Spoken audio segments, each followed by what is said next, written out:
All right, today we're going to talk about the spring market outlook. What's going on in the market? So I'm sitting here with Reed Stapolsky and Lisa Vanakis. We have probably about 60 years combined in the real estate industry. So we're going to talk about what's going on in the spring market, what's working, what's not, what are we seeing, and then how can we help you with your goals. So with the real estate market and inventory being super light. So you looked at some stats again today, and we know we're in that low 200s in Harford County and the 600s of Baltimore County. So unfortunately, yeah. So I mean, what do you remember the numbers exactly? Yeah, I believe as of this morning, there's approximately 235 homes active in Harford County.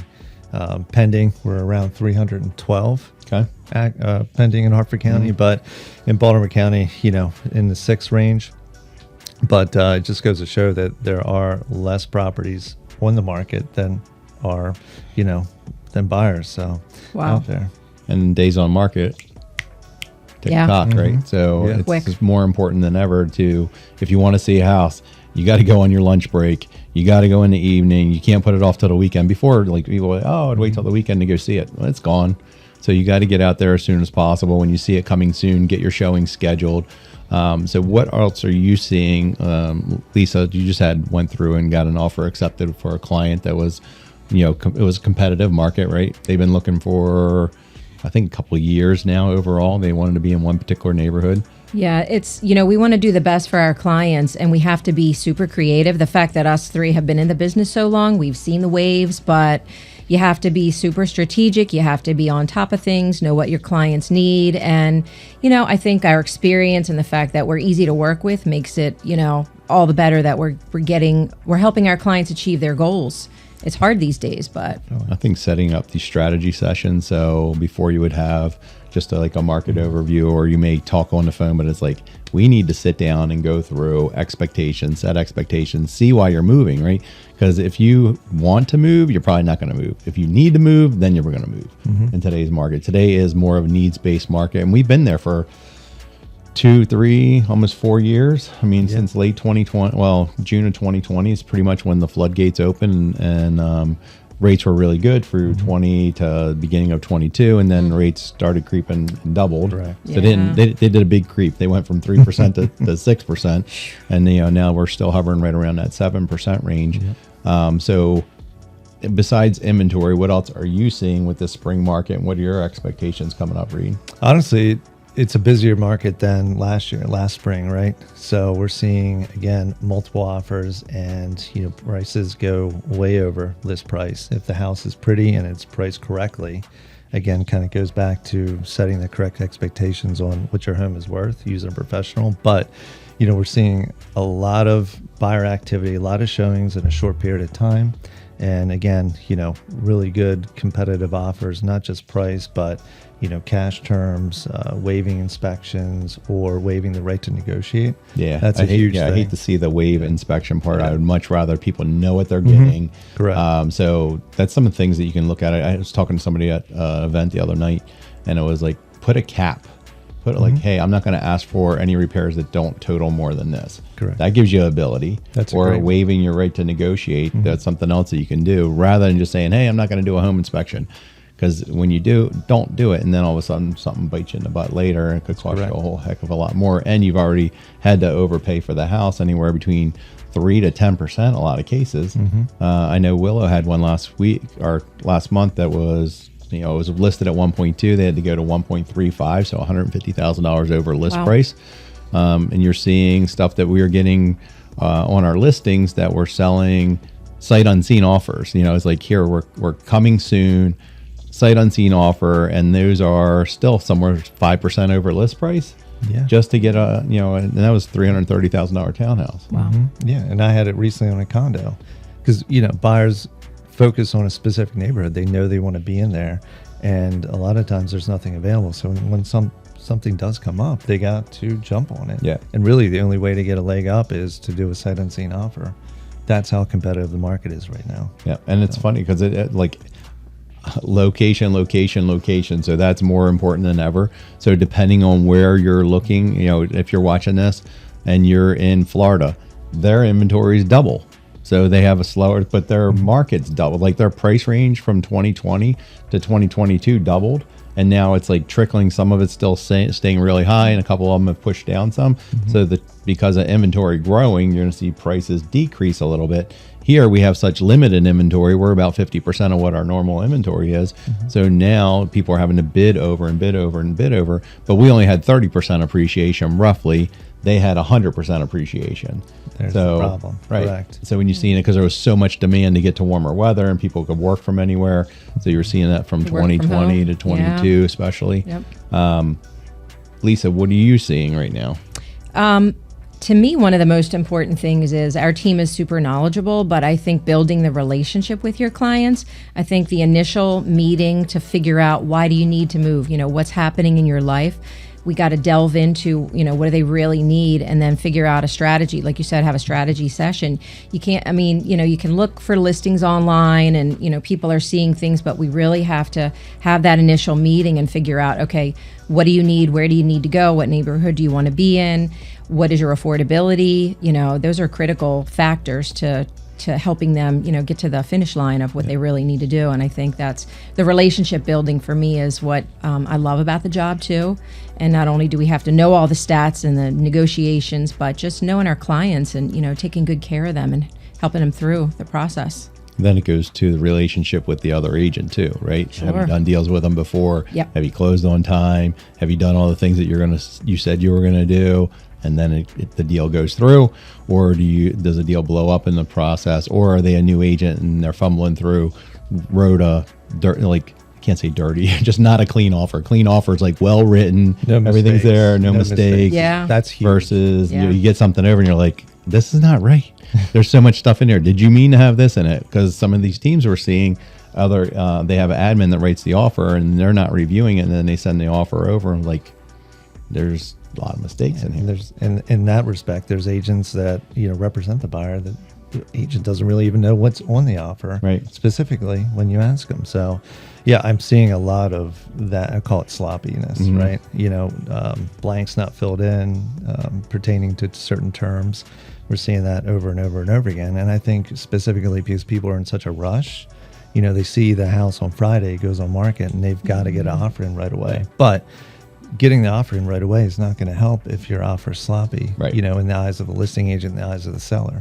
And you can't just email an offer. That's what we're seeing in so many cases. They just email call, text, smoke signals, whatever else you got to do to get a hold of that listing agent, do it. Because sometimes you're calling the listing agent and they're not responding, right? Because they're busy too. Their own listing appointments, whatever they have going on. But they should call you back within a couple hours. If they're not calling you back in a few hours, you need to be hammering the phone for them of I need to speak to you about this property. But don't call with stupid questions. Make sure you're reading the MLS list. All the information's in there. Think of the dumb calls that you get. Correct. It's all right, it was all in the listing. If you would take the time to read it, you would get all that you needed out of it. If you want additional information, what is the seller's hot button? Ask. Yeah. And the sloppiness, I think, it doesn't do any good for confidence. We need confidence. Our clients need to have confidence in us. And when we're seeing sloppiness, it just, you wonder, well, how's this transaction going to go? So I think the more professional you are and the more, precise you are, those are the offers that are going to get to the table, get to the finish line. Always a precursor to how that transaction is going to go. It's just like when you go up to the front of a house, curb appeal is huge. If things are in disarray in the front of the house, how the inside's going to look, right? So generally it is. Yeah. So it's, I always say, I look back from 2010, it was a pricing war and a beauty contest, and you're still in that market. You can sell for anything today, right? You're going to sell, but if you price it too high, you're going to linger down. But if you get a good target on where you should be, and you've prepped the house, you declutter, you depersonalize, you neutralize the house, you make it appeal to the masses, you clean up the front yard, make sure it looks good, you clean up your shrubbery. Yes, it's March, so get rid of the leaves, clean it up as much as possible, spruce it up if you can, put some mulch in or whatever, or spring stone flowers, or whatever it may or be. fake flowers. Right, That's anything a to good freshen it up. Yeah. Paint the front door if it needs to be painted, if the shutters need to be painted, or the shutters are hanging off. Fix those small things go such a long way, because a buyer will pay more money than something they can move in right away. They're going to have grandeur of changes that they're going to make, but a lot of cases it doesn't happen right away, right? And when I see, when I take a buyer out and we start seeing those things, sloppiness, mulch everywhere, I think buyers start subtracting. you Oh, they know, do, without that a it's doubt. like an automatic, well, I'd need to do that. Well, I'm going to have to paint this. Those light fixtures are old. So the more they start subtracting, when you see a good, well prepped house, you know, goes you have significantly. confidence that, okay, these people take care of their place and I don't have to do things. Because, you know, with HGTV, everybody's got a different mindset, you know, on how real estate goes and what they expect. And I think buyer expectations are high. They're not going to So- put up with, you know, purple walls. Yeah. So that comes into interest rates, right? So through the winter months when I was telling people buy, now is such a great time to buy, and people didn't buy through November and December was like some of the slowest months. Always the best time to buy because there's less clutter, right? There's only some houses that are lingering on the market and not enough buyers looking, and you get some deals then. So now, you know, in January sometimes the same way. Now a lot of people want to wait till spring market. Great. Hey, I want to wait for interest rates to drop. They're supposed to drop. They haven't dropped yet. They've been, 6.8 or so today. 6.9. Yeah. 6.9. They were a little over 7. November, they were pushing a little over 8%. So now that rates are coming down, what do you think? Because, you know, hey, I'm going to wait till spring market. I want to wait for the rates to drop. What happens then? Competition. You're Yeah. more buyers are flooding the market, and you're competing even more severe than you were. Barbara Corcoran had a little, I guess it was an Instagram reel or something about that. Like, don't buy when everybody else is buying, buy when they're not, you know. That's true. And, you know, when the rates hit 8, you know, a lot of buyers pulled out and kind of sat on the fence. And now, like you said, you have all that shadow demand. Everybody's jumping back in now. And there's still some holding out till 5s. But, you know, I have conversations every single day. If you're looking to buy now. Don't wait. You're almost getting a house at a discount at this point. Right now, you can always refinance later. Right. Yeah. So that's the key. Yeah, when you're comparing to these markets that have inventory right now, because all parts of the U.S. are different right now. Our inventory is super low here, but again, we only had about 30-ish% appreciation. We didn't have that. The value, you know, like values doubled, and maybe we're closer to 35, but somewhere in that range. But you look at other parts of the country that are slowing down, it's because they had 100% appreciation. I know in Marco Island, I was looking at stats, and they had 45% appreciation one year and then had 47 the following year. That's And I was wild. like, when you're looking at that big an increase, you're like, Yeah. holy crap. Yeah. You don't have to be Einstein to buy a house and turn around and sell it and make money on it. But, you know, where are you going to raise your family? Ours is a prime market where people live. It's not a secondary home market and so forth. So, and we're seeing secondary markets, you know, Ocean City, we're seeing it being busy again down there. Some people are waiting for rates to drop. I'm like, I would refinance. I'd find what you want and then refinance. As long as you can afford the payment now, wait till it drops 1% and then make it, or more, and then refinance it. But again, inventory, and local. So understand, make sure you get an expert in the area that's going to know what's going on in the market, watching trends and so forth. Anything else that you're like going into spring market? What are you thinking with rates? So Yeah, it's funny. I mean, obviously in December, January, everybody thought the Fed was going to reduce rates in the springtime. Well, now they're saying, well, we're looking at summertime. But, you know, honestly, what I predict is rates to get in the mid 6s and hopefully hold steady for a while. I don't think we're going to see lower than that anytime soon. To be yeah, honest with you. FHA But- and VA, maybe that's about it. But Yeah. that's always a little less. Correct. And if you go 15-year, pay points. But, you know, at the end of the day, I mean, if the pain is there and you need to buy, you need to make that move, right? Yeah. And especially, I mean, you know, before when the rates were 8 and maybe you had a 2 or 3% mortgage at that point and you kind of just held out. Now with the rates being in the 6s, that gap is not that wide, and it makes sense a lot of times if you need to move. Maybe you need to upsize, downsize. Yeah. It So could be it's- relocating. that was going to be a question Yeah. then. So it was like, what's making people move?